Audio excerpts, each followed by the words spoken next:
Hello mga ka-legit Cut Den followers and Cut Den lovers, narito na ang ilan sa mga updates patungkol kay Alden Richards and salamat po, no? So, for today's video, according po dun sa isang news or sa isang parang updates or quotes na nabasa ko or napanood ko, sabi po doon, ang Hello Love Again ay nasa 1.7 billion na. Pero sabi naman po ng ilang mga comments po sa comment section na nakuha na raw nila yung 3 billion spot. So, aalamin po natin yung talagang total gross sales po ng Hello Love Again. But, etong ang araw o kahapon po is naspatan po sila na pauwi na from doon po sa Canada to Philippines. At ngayon po is naspatan din po si Mr. Alden Richards na nagtitaping na po ng Pulang Araw. Ganito po kabisi. Kaya po pala sila bumalik kasi 6 weeks na lang po kasi yung itatagal ng Pulang Araw. And siguro mga 5 weeks na lang kung matatapos na tong week na to, 5 linggo na lang po. Kasi na-extend pa siya ng another or 3 weeks or 2 weeks po sinasabi nila. Kaya po itong si Alden Richards ay kailangan bumalik ng Pilipinas para po itaping po yung mga natitirang segment ng Pulang Araw. Pero after this is babalik na po ulit sila. Papunta naman po sa Dubai. So talagang iikotin po nila ang buong mundo kung saan merong Hello Love Again to promote their movies at para maabot na rin ng ilan sa mga OFW na talagang naka-appreciate dun po sa kanilang movie. So abangan po natin yan. And gaya nga, ito na kasi usap-usapan din po sa social media ang ilan sa mga news dahil parang pinagbibintangan si Alden Richards na hindi raw sinuportahan itong si Miss Catherine Bernardo. Dahil maaaring hindi kasi nila alam yung mga nangyari during that time, kaya po nagko-conclude sila na itong si Alden daw ay hindi po 100% na sumuporta dito po kay Miss Catherine. Kung maaalala po ninyo, nung nagkaroon po nang tanggapin ni Miss Catherine Bernardo yung kanyang award sa Snow Leopard Rising Award sa Asian World Film Festival 2020 sa Los Angeles, California, ay hindi nga daw di umano nakita ang anino ni Mr. Alden Richards. Sa halip, ang mami ni Kat na si Min Bernardo ang kanyang kasama. Nagulat sila na walang aktor at leading man na actress sa billion hit movie na Hello Love Again at hanap ang mga fans. Baka raw kasama talaga niya siya ni Catherine sa awarding, hindi lang nagpakita. Pero sabi po ng ilang mga news na tama na wala si Alden. Kung sumamang aktor, inakusuhan na naman siyang si Mr. Promo King na inaagawan si Catherine sa special day niya. May tumatawag pa nga kay Alden at too clingy at ayaw daw lubayan ng actress. Biruin po ninyo yan, ganyan po katindi yung mga naglalabasang news. Ngayon, sa oras na ito, isa rin din pala sa mga parang dahilan kung bakit hindi na rin po sumama nga si Mr. Alden Richards doon dahil moment kasi ni Catherine yun alone. Ayaw niya naman po na parang pati siya is maagawan niya pa ng spot si Miss Catherine. Ganon po kagibing itong si Mr. Alden Richards pagdating po kay Miss Catherine Bernardo. At isa rin sa mga kinatuwaan ng mga netizen dahil habang si Catherine ay tumatanggap ng award, yun po talaga yung totoong kwento doon. Habang tumatanggap po si Miss Catherine Bernardo ng award dun po sa Asian Leopards Awards is si Mr. Alden Richards ay naspatan. Ito pala yung pagkakataon na yon na bumibili si Alden Richards at pumunta siya sa isang parang tindahan, no? Store kung saan yung mga luxury bag at dun niya po binilan si Miss Catherine Bernardo bilang gift as an awardee. Yun para talaga yung totoong kwento doon. Kaya ito po mga balita na to, hindi po ito sinuportahan ng ilang mga netizen. Dahil alam naman natin yung mga nangyari, diba? Pero sabi nga doon, mas okay pa raw na nanahimik na ng aktor. Pero ang ilang Kat Den fans ay nagre-reklamo na hindi ito sinuportahan ni Catherine, which is hindi naman totoo. Wala naman pong Kat Den na nagreklamo, no? Talagang ginagawan talaga nila mga pangit na news ang Kat Den.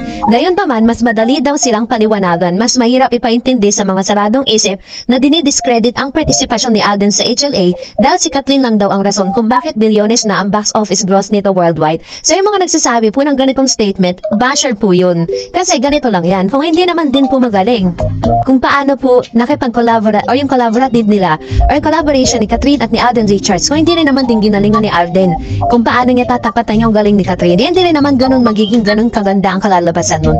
Kaya ako po naniniwala na kaya po naging successful to is nagtulungan po silang lahat. Hindi lang po isang tao pwede natin ibigay yung credit kasi lahat naman sila nagsacrifice at talagang ginalingan ang bawat karakter. Yun po yung aking obserbasyon dahil isa rin po ako sa mga naka-witness ng movie na ito. Kaya kung may mga ganito mang klase ng mga news na naglalabasan, parang huwag tayo masyadong gullible sa paniniwala ng ganito, no? Kasi may mga ibang fans na naniniwala agad eh.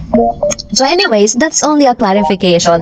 So this time, eto na, bago tayo magtapos ay hayaan yung basahin ko sa inyo ilan sa mga komento ninyo patungkol naman sa ating latest updates.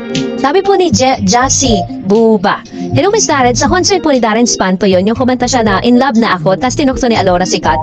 I think Kat din has a mutual understanding na even before they started the film HLA, pero ngayon baka they are officially together na kasi iba na yung mga body language niya, lalo na si Kat. During the HLG days and pre-HLA, si Kat makikita mo pa yung reservation, pero ngayon very comfy na siya kay Tiso. Yung katawan niya, lagi naka-lean on, directed towards kay Alden. Si Alden din hindi, which is true, diba? May mga nakikita tayo na parang sinasabi po ng ilang mga Katden fans na parang ang title daw ni Katrin at ni Alden is Sandalan.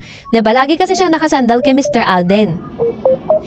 Sabi niya si Alden naman siya ang naaalang hawakan si Kat. Halimbawa, hamdawa na lang yung naka-bareback si Kat. Hinawakan niya yung waist ni Kat as if he always does that. Basta iba na yung galawan nila ngayon. Iba na yung closeness nila. Anyways, I'm very happy for them kung nasan lang sila sa point ng relationship nila ngayon.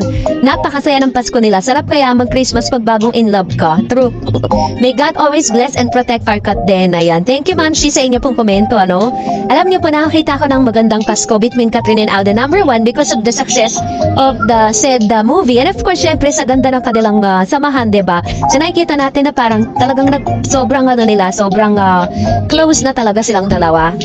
And another comment, sabi ni Ma'am Shim Grace Peteluna, si Alden yung role niya dito, medyo tameme lang kasi yung role niya na medyo cool lang kasi doon sa Hello Love Goodbye, role niya doon iba. Kaya dapat may magparawa. Kahit ganyan natawa naman ako sa araw-araw sa kanilang dalawa ngayon, magdamag akong natutulog dahil sa magdamag ako may tulog dahil sa dalawa. Ngayon, may tulog po kayo or magdamag kayo napupuyat? Parang sabi, thank you Ma'am Shi Grace. And sabi ni Cathy, yes Joros, ang galing na natural ang pagpapatawa. So funny talaga. Lahat ng napanood tawa sa joke ni Joros, pogi pa, pwedeng brother ni Alden, diba? And sabi ni Miss Michelle, God bless you both. Ayan. So marami po talagang umahanga doon sa karakter na ginampanan nga nitong si Joros. Kasi talagang lahat ata ng mga punchline na binitawan niya doon talagang naghahalgapan. Kumaga nagtatawanan, gano'n. Parang ang lalakas ng tawa nila sa sinihan. Pag si Joros po talaga yung nag-punchline ng joke dun sa kanilang movie. Kaya tuwang-tuwa din sa kanya yung mga tao. Sabi ni Ma'am Shi Conchita, true Ma'am Darets, yung di nakapalong sa kanila kasi sa kabila pa rin gusto nila. So wala silang alam kung ano nangyayari lately sa buhay ni Kat. Di sila interesado, bahala sila. True. Kaya po sila talagang gano'n magsalita. Parang puro pambabash sinasabi nila for the promo lang. Kasi hindi naman sila nakasubaybay. Diba? Hindi katulad natin na parang araw-araw nasusubaybayan natin kung ano po yung nangyayari talaga sa kanilang dalawa. Sabi ni Iray, dito sa Qatar, maraming Kat. Pati beso-beso putol din. Ano nga lang po yung napanood nyo dyan? Kasi di ba parang, kasi ayun po yung sinasabi ng ilang mga viewers na may mga bansa kasi na talagang, parang hindi inaalaw yung mga ganong klase. Sabi ni Miss Emerita Babauta, hello Ma'am Darren, kulang araw ko pag di ko napanood. Basta for me, kahit sino ka-partner ni Kat, basta love niya, love din siya. Sana nga sila na ng Kat din. Ayan, thank you Ma'am Shi. And sabi ni Miss Lynn Floresca, salamat much kababayan sa update to our lovely Kat din Forever Love. Hello Love again is a beautiful movie film full of naturalness, emotion, and good vibes. Salamat Joros sa positive vibes. Ayan.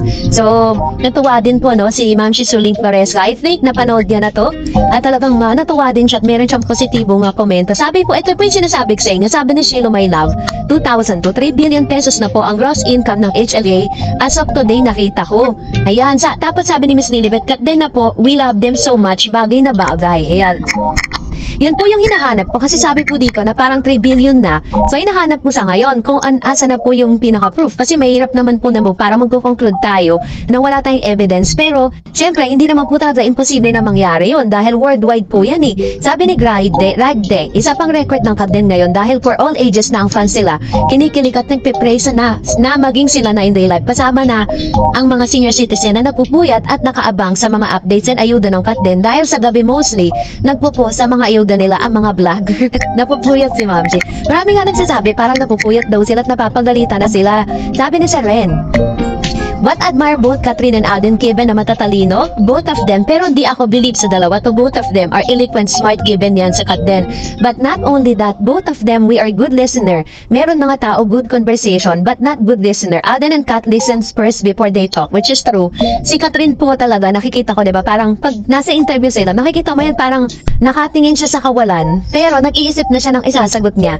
Ganun siya. At ano yun, maganda yung way of communication nila kasi they're not just a good conversational conversationalist or conversationalist, but also good listener din po silang dalawa, diba? And so, sabi pa ni Miss Rosel, Semily, sana nga sila na kahit ano, ako napupuyat na rin ako sa kakaabang ng new video nila. Sobrang kinikinig ako sa kanilang dalawa.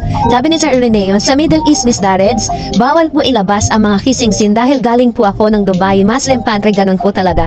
Salamat at pinalabas po. God bless po, congrats at God din. Ayan, pa po yung sinasabi ko sa inyo, there are certain places or certain country na pumayag po silang pumayag sila na parang mapanood yun ng mga Pinoy doon. But, yun nga, may mga cut nga lang. And sabi ni Ma'am si Ana Del Garde, Miss Dareds, ongoing to 2 billion ang kikitain ng HLA. Kaya grabe talaga ang blessing. Tama ka, parang magical, parang someone helping them. Parang yung mother ata ni Alden, feeling ko.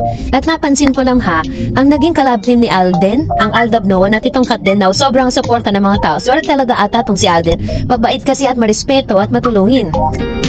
May nabasa ako na tuloy daw ang teleserye at approved na sa Boot Network ay remake daw nila yung Korean series na Queen of Tears. I don't know if it is true. Good night, Miss Dareds, and God bless. Yan pa yung inaalam ko sa ngayon na kung totoo ba yun. Kasi pag po kasi nagkaroon ng remake yan, bibilin pa po yan ng ng dalawang network kasi magko-collab po sila eh. Bibilin po nila yan sa Korean na drama or kung sino man yung may-ari ng project na yun, bibilin po nila para for franchise para i-remake. Eh kung sariling atin na lang yung gagawin, di ba? Mas better pa. Sabi ni Ariana Macabenta, inamin na po ni Alden sa pasto kay Tito Boy na hindi niya minamadali si Kat. Ibig sabihin, may panliligaw na nagaganap. At nung tinanong siya ni Tito Boy kung nasaan ngayon si Kat, sa puso ba isip? Tapos sagot ni Tisoy, diba? Ang sagot ni Tisoy, both. Sobrang sarap pakinggan. Pumapag-ibig na talaga sila. Very true. And that's it for today. For more videos and updates, please don't forget to like and subscribe. And please don't forget to follow my Facebook page, Dareds TV. God bless everyone!